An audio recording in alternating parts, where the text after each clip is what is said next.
in a row. Bingo. They haven't been able to convert it. Finally revealed. Purvis Short scored 59 points in one night, yet basketball history nearly erased him. It happened on November 17, 1984. Purvis Short walked onto the court against the New Jersey Nets and put on one of the greatest scoring shows the NBA had ever seen.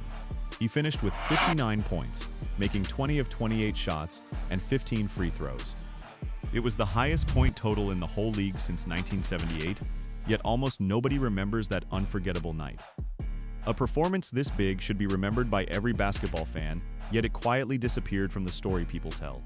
So use the hype feature and give this video some hype, because stories like Purvis Short's should never be lost again.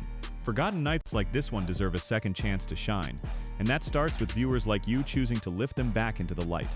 Short did not score 59 points by accident. Watch the film from that game and you see a shot that looks like it belongs to no one else. It rises high above the rim, hangs in the air for a moment, and then drops softly through the net. Sports writers at the time called it the rainbow jumper. It was not luck, it was the product of years of correction, repetition, and quiet discipline. Purvis Short was not a role player who got hot for one night. He was one of the most skilled scorers of his generation. And this was simply the night the whole world got to see it. Every one of those 20 made shots came from the same repeatable motion, built years earlier, refined for years afterward, and trusted completely under the brightest pressure the sport could offer. So how does a player who could do this become a name that most basketball fans do not even recognize? The answer is not a single moment. It is not one bad decision or one unfair rule. It is a chain of events that slowly pushed a great scorer out of the spotlight, until his name almost disappeared from the story of the game he loved. No single event erased Purvis Short from basketball history. His career got caught between several bigger stories, and each one pulled a little bit of attention away from him. He played for losing teams that rarely appeared on national television. He entered the league in the same draft class as Larry Bird, a name that would soon overshadow almost everyone around it. His prime years landed in the middle of one of the deepest eras of scoring talent the NBA has ever produced. Later, the league worked hard to promote a cleaner, more polished version of its own history, one built around champions and famous rivalries. And after Short retired, he chose to spend his time helping other players instead of promoting his own name. Take away any single one of these forces, and Short's name might be spoken today in the same breath as the game's most celebrated scorers. Put them all together, and you get exactly what happened. A great career that quietly slipped out of the spotlight. Basketball history tends to remember champions, MVPs, dynasties, and famous rivalries. Purvis Short had elite scoring numbers night after night for almost a decade. What he did not have was a trophy case or a nightly spot on national television. Those two things usually decide who gets remembered. This story is not about a secret plot. Nobody in an NBA office sat down and planned to make people forget Purvis Short. The truth is simpler and a little sadder. The system around him made some careers easy to remember. It made his career easy to lose. Sports history usually keeps a record of winners. It keeps a record of the players who stood on a stage in June holding a trophy, or the players whose faces filled magazine covers and highlight reels for years afterward. It rewards drama, rivalry, and redemption. A quiet, steady scorer on a losing team simply does not fit that pattern, no matter how good he actually was on the court. To understand why, we have to go back to where his story began, long before he ever set foot on an NBA court. Purvis Short was born in Hattiesburg, Mississippi, on July 2, 1957. He grew up playing basketball the way many kids in his town did, chasing a ball on rough courts and dreaming about something bigger. At Blair Center Hattiesburg High School, he became a star. In 1974, he led his team all the way to a state championship. That title alone would have made him a local hero. What made him more than that was the shot he was still building at the very same time. A shot that would eventually carry his name onto NBA scoreboards more than a decade later. But the shot that would one day drop 59 points on an NBA defense did not start out beautiful. When Short was young, his shot was flat and low, more of a line drive than a work of art. The kind of shot that clanks off the front rim as often as it goes in. His coach, Johnny Hurt, saw the problem and decided to fix it. Hurt grabbed a broomstick and held it high above Short's head during practice, forcing him to shoot the ball up and over it every single time, refusing to let him slip back into his old, flatter habit no matter how tired he got. Hurt explained the idea in simple terms. A higher shot falls more softly onto the rim. a softer shot has a better chance of going in.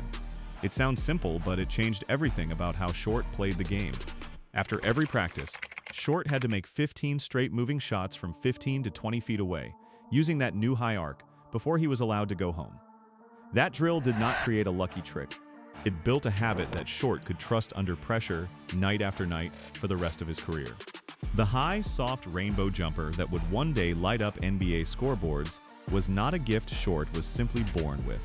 It was something he built, shot by shot, through correction and repetition, and a coach who refused to let him settle for good enough. By the time Short graduated high school, his shooting had earned him attention from roughly 150 colleges.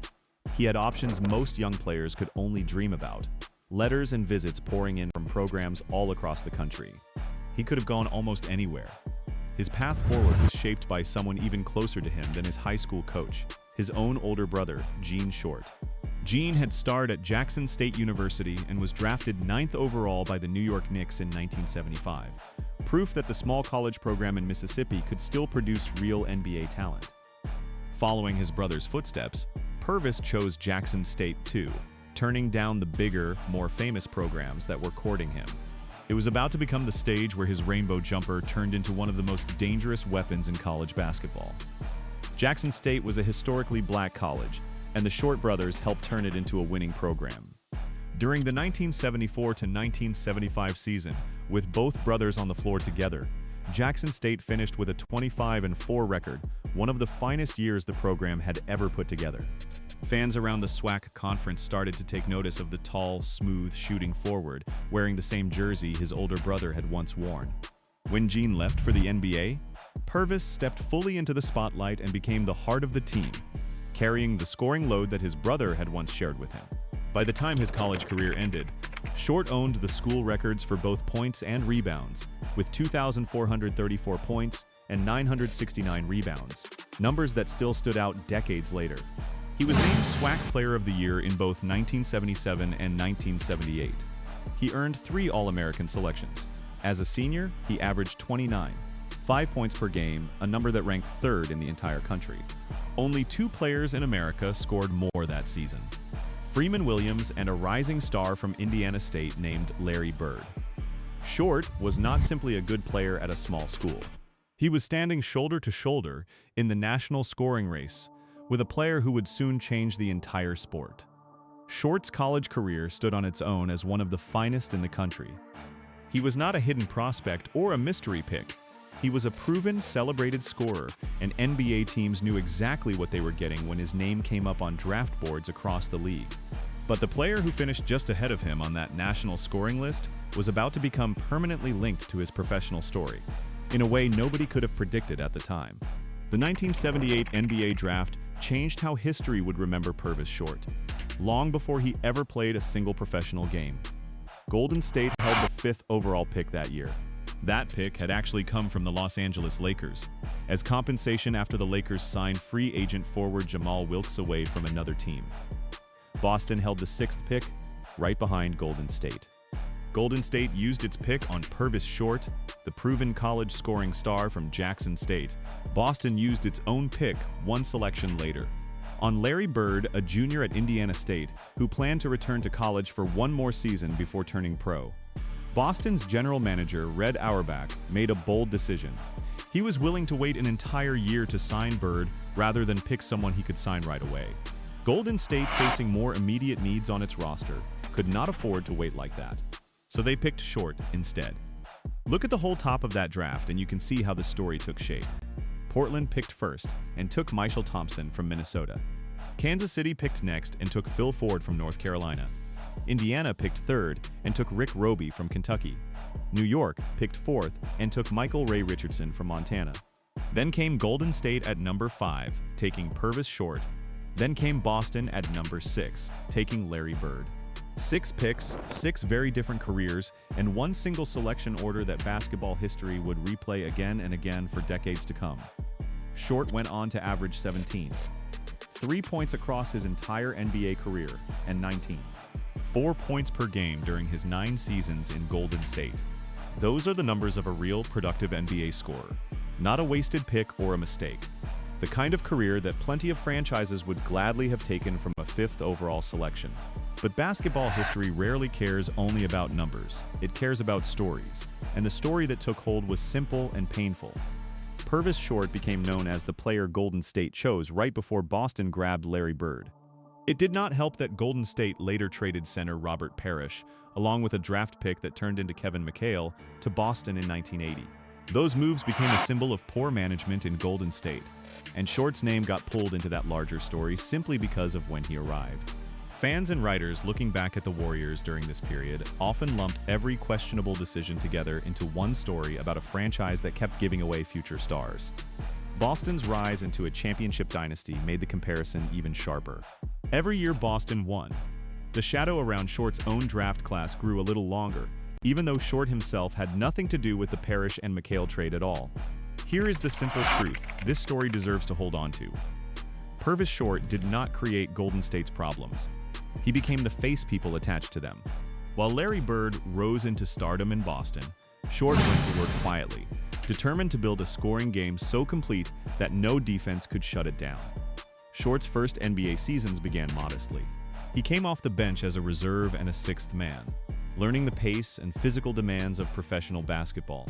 During his off-seasons, he sought out one of the best teachers in the sport, Hall of Fame coach Pete Newell. Newell ran his famous big man camp from 1976 all the way through 2011, and he was known for turning good players into complete ones by fixing their footwork and their instincts around the basket.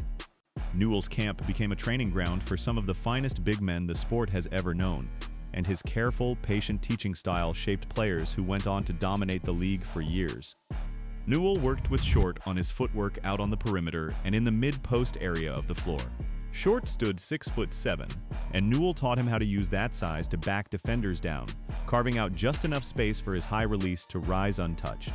It was the same kind of patient, detail-focused teaching that helped so many other players sharpen their games over the years.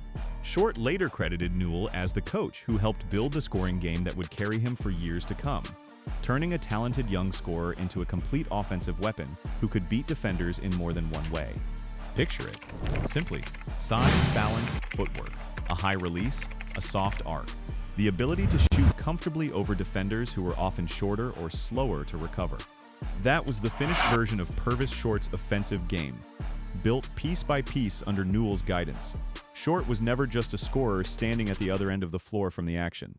In a 1981 matchup, Short was assigned to guard Larry Bird himself. Across 37 minutes of playing time, Bird did not score a single point. It marked the first time in Bird's entire basketball life, from high school through college and into the pros, that he had ever been held scoreless in a game. Short also named his own toughest opponent when asked. He pointed to Michael Cooper of the Los Angeles Lakers, praising Cooper's speed and his ability to recover and contest shots, even after Short thought he had created enough separation.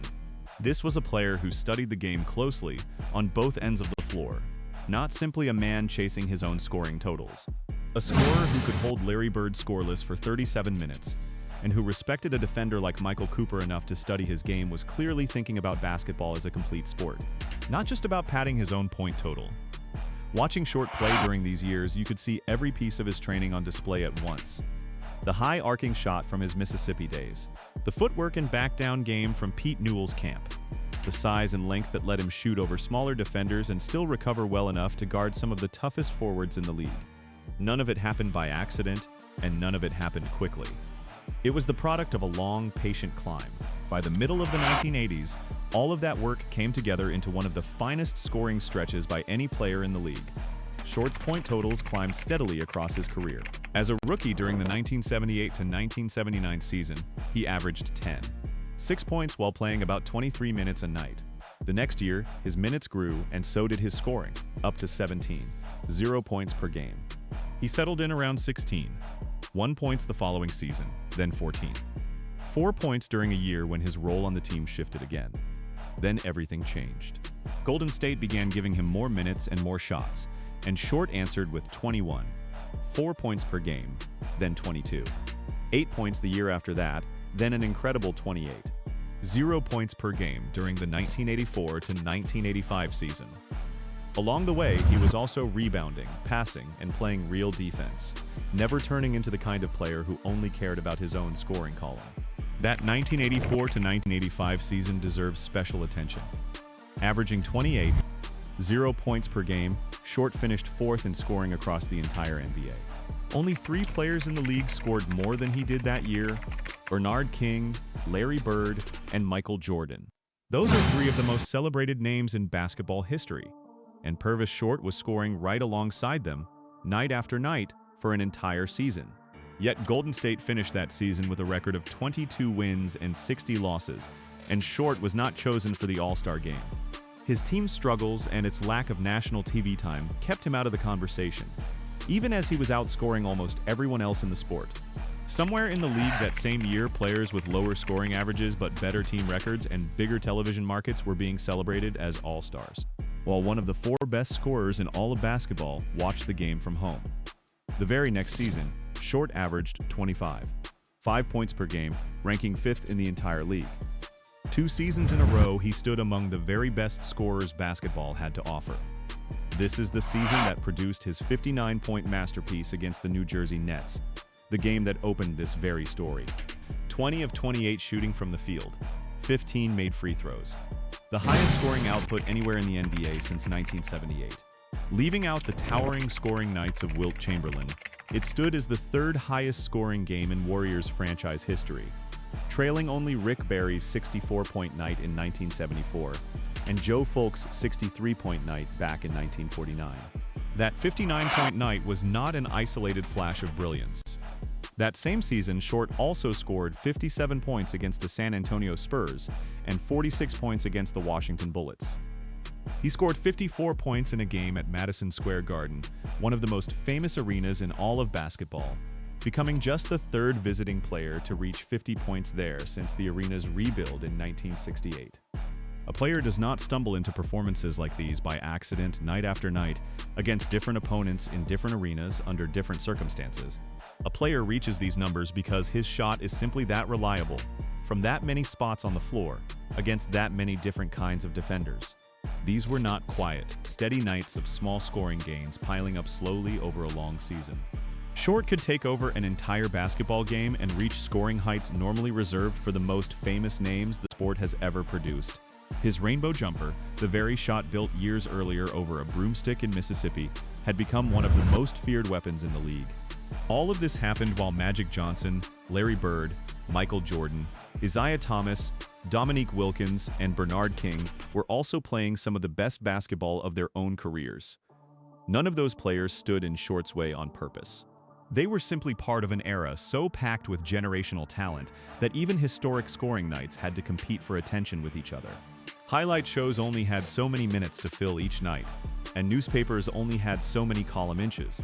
When 5 or 6 players are all producing legendary seasons at the same time, some of those seasons are bound to get less attention than they deserve, even when the numbers themselves are just as impressive. Here is the contradiction at the center of this whole story. By the middle of the 1980s, Purvis Short had become one of the very best scorers in all of professional basketball. And yet somehow, he still could not become one of basketball's best-known players. 2 things were true about him at the exact same time, and only one of them made it into the history books that most fans grew up reading. Part of the answer sits with the team around him. Golden State spent much of this era near the very bottom of the standings. Across Short's 9 seasons with the team, Golden State managed only 1 winning season, and Short took part in only 1 postseason appearance as a primary contributor to the roster. From 1979 to 1986, Short endured an 8-season stretch without ever reaching the playoffs with his team. Season after season, he kept scoring, kept improving his game, and kept showing up, even as the wins never seemed to follow. That kind of quiet consistency rarely makes headlines the way winning does, but it says a great deal about the kind of professional Purvis Short was. For a stretch of time, Short actually held the NBA record for the most consecutive seasons without a playoff appearance for a single franchise. Adonal Foyle would later pass that total by reaching 9 seasons of his own, with a different Golden State roster years later. But records like these tell only part of the story. According to the research behind this story, Short played more total minutes than any other player in NBA history during a playoff drought spent entirely with one team. Which means no player in the history of the league gave more of himself night after night to a team that simply could not find its way back to the postseason. Playing for a losing team season after season quietly chips away at how a player's scoring gets remembered. National television audiences rarely saw Golden State play in games that actually mattered in the standings. Most of the country only had a handful of chances each season to see a West Coast team like Golden State on national television at all. And those broadcasts almost always featured whichever teams were winning, not the ones stuck near the bottom of the standings.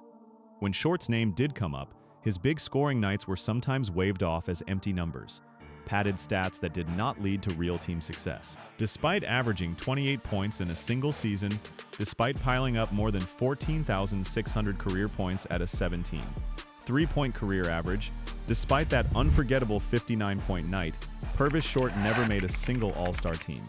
He never received an All-NBA selection either. Later generations of fans often use those two honors as their main measuring stick for greatness from past eras. Without them, Short's name simply did not surface the way it should have, even though the numbers behind those honors were sitting right there in the record books the whole time. Frustration over recognition eventually boiled over. Before the 1985 to 1986 season, Short held out from training camp for 4 weeks, asking Golden State to pay him in a way that reflected his standing as one of the league's top 5 scorers. It was a reasonable request from a player who had proven, year after year, exactly what he could do on the court. The holdout ended when he signed a new contract extension, but it revealed real strain between Short and the organization he had given so much to. Then his body began to pay the price for everything he had carried. During the 1986 to 1987 season, Short underwent reconstructive knee surgery and missed 2 months of the season. He later pulled a thigh muscle in March. He played only 34 games that year, averaging 3 points in limited action, still scoring at a high level even while his body was clearly breaking down beneath him. This was not a personal failure. It was the natural cost of years spent carrying a heavy scoring load for a team that rarely gave him much help, absorbing contact and playing heavy minutes night after night with little rest. The struggles surrounding Golden State were not only about wins and losses on the court. The late 1970s and early 1980s were a genuinely difficult period for the entire NBA. The league dealt with serious issues involving cocaine and alcohol among its players, and Golden State's own locker room felt the weight of that same instability. Bernard King, who joined the Warriors and later became one of Short's fellow top scorers around the league, fought his own battle with alcoholism while working to rebuild his career and reputation. Guards John Lucas and Michael Ray Richardson also dealt with serious substance-related struggles during this same period.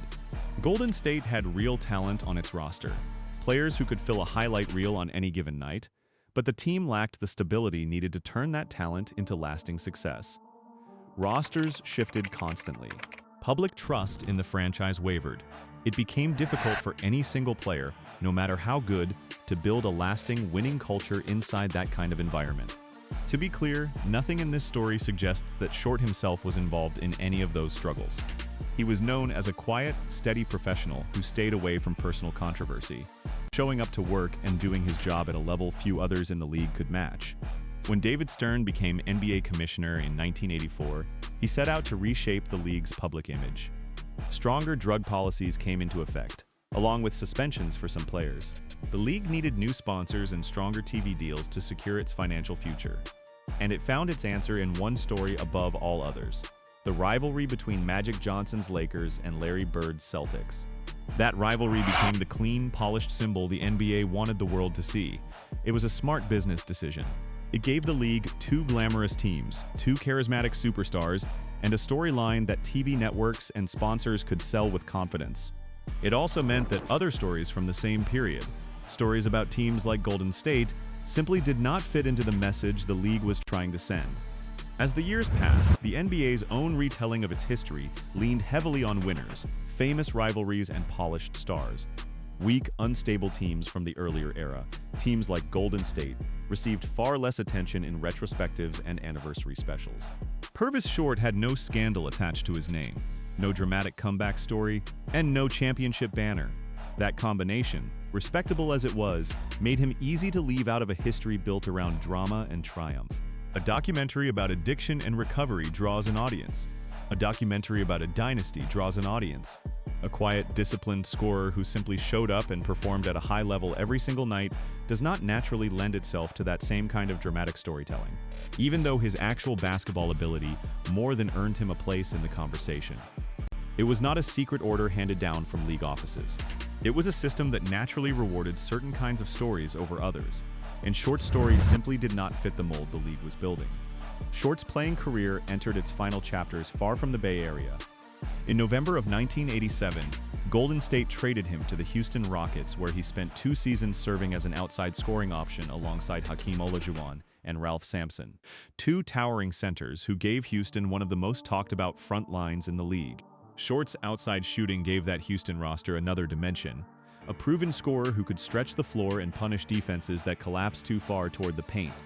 He then signed with the New Jersey Nets for the 1989-1990 season, playing alongside guard Drazen Petrovic and appearing in all 82 regular season games.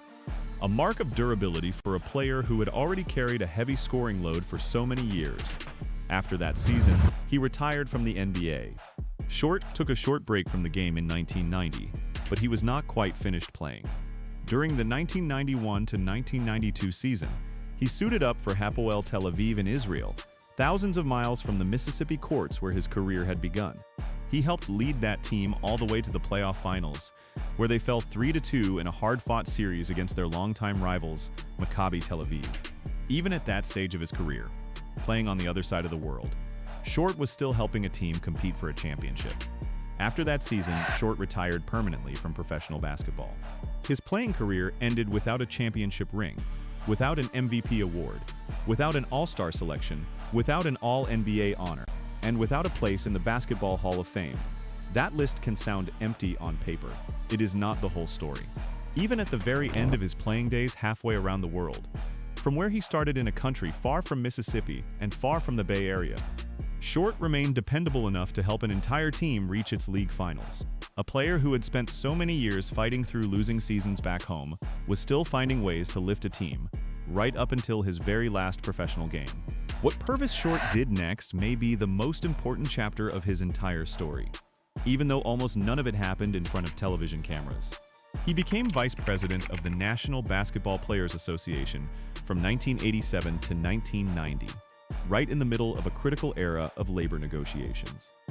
The 1988 collective bargaining agreement, reached during his time in that role, introduced unrestricted free agency to the league, reshaping how players and teams would negotiate for years afterward. That same period included the Chris Dudley legal challenge, an important case involving the league's salary cap rules. These were not small, symbolic responsibilities.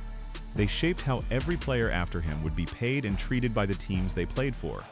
In 1999, Short was inducted into the Mississippi Sports Hall of Fame, honoring the state where his basketball journey first began, the same state where a coach once held a broomstick over his head to teach him how to shoot.